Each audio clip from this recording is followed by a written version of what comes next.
It was the day before the festival, and the whole town was busy getting ready. I had more work than I knew what to do with.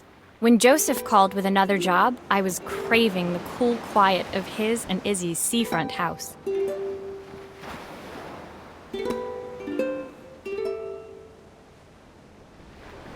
I'd barely reached their front door when I heard someone calling me. Psst. Maria, I need your help. Quickly, it's top secret. It was Izzy, peeking out from the side of the house. She beckoned for me to follow her.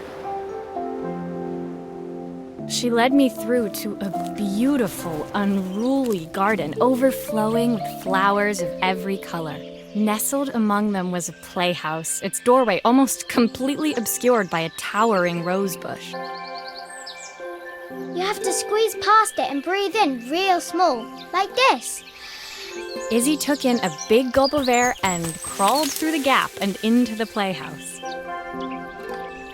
I hadn't planned on crawling in the dirt today, but the life of a repairwoman never did run smooth. On the table inside, there was an electronic toy. Not exactly the usual stock in my parents' antique shop. I had an accident. I didn't do it on purpose or anything, but it won't turn on anymore. Can you fix it for me?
Do grown-ups play games as well?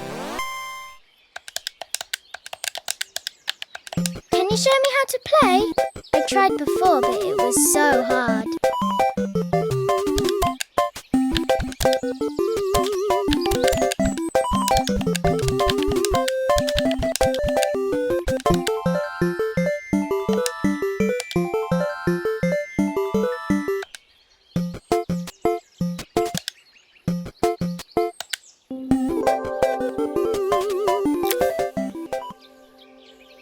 her toy fixed, I watched Izzy retreat into its screen, taking refuge in a 3-inch world of her own.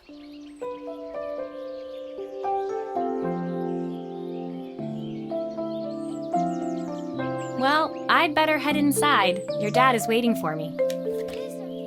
Why would he think that? Because, well, I kind of dropped it really hard. Izzy looked down, scuffing her shoes on the worn floor of the playhouse.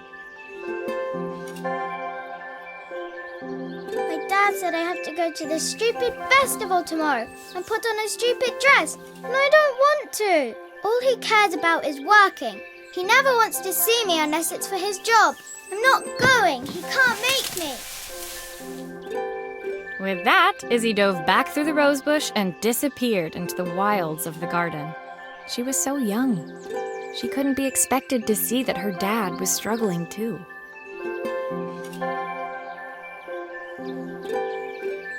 It made me think, had I really tried hard enough to understand my parents' point of view? I was so focused on the adventures ahead of me, maybe I didn't care enough about leaving them behind.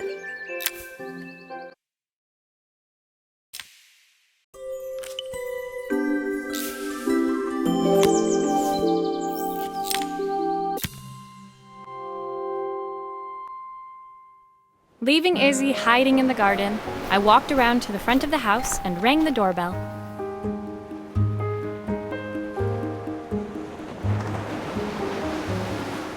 It was only then I noticed my favorite overalls covered in grass stains.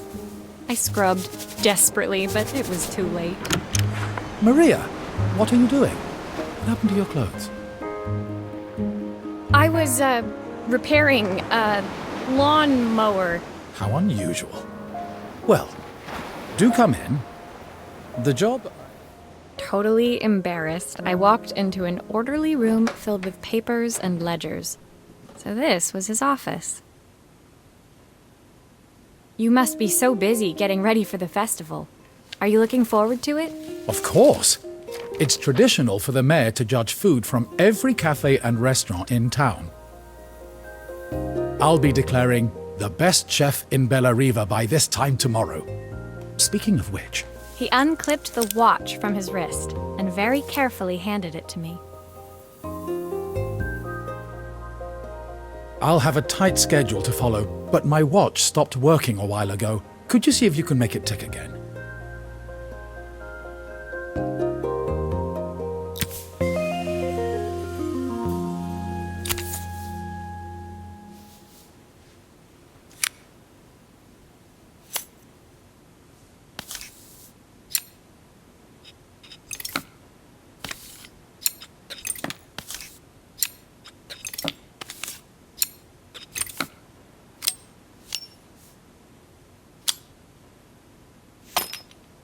The main plate has completely cracked. I'll need to replace it.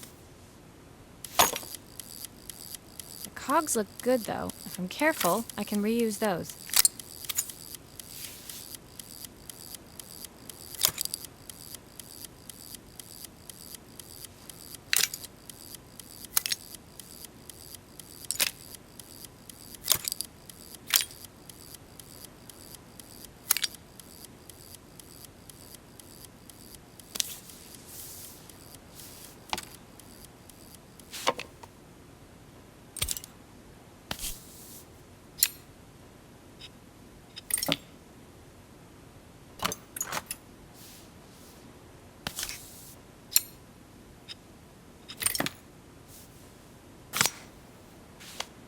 Are you sure it will all fit back together?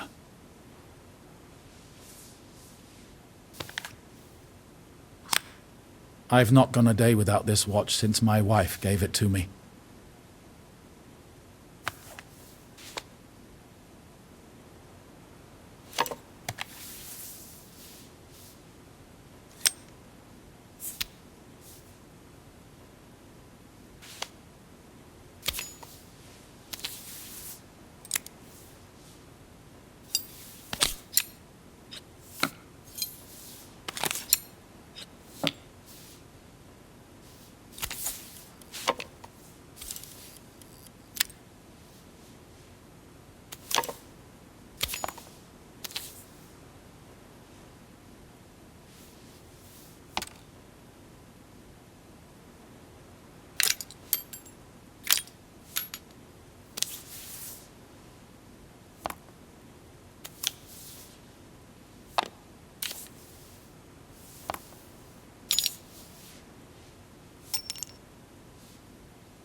As I handed the watch back to Joseph, my fingers traced over the engraving on the back.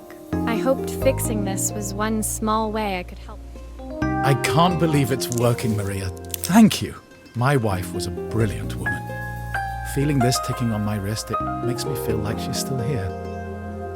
Watches measure minutes and hours like they're infinite. I didn't know we had so little time. Even with Isabel, I barely see her. And when I do, she acts like she hates me. Just then, the phone rang. Even when he was at home, his work was never done. Sorry, Maria. I have to take this.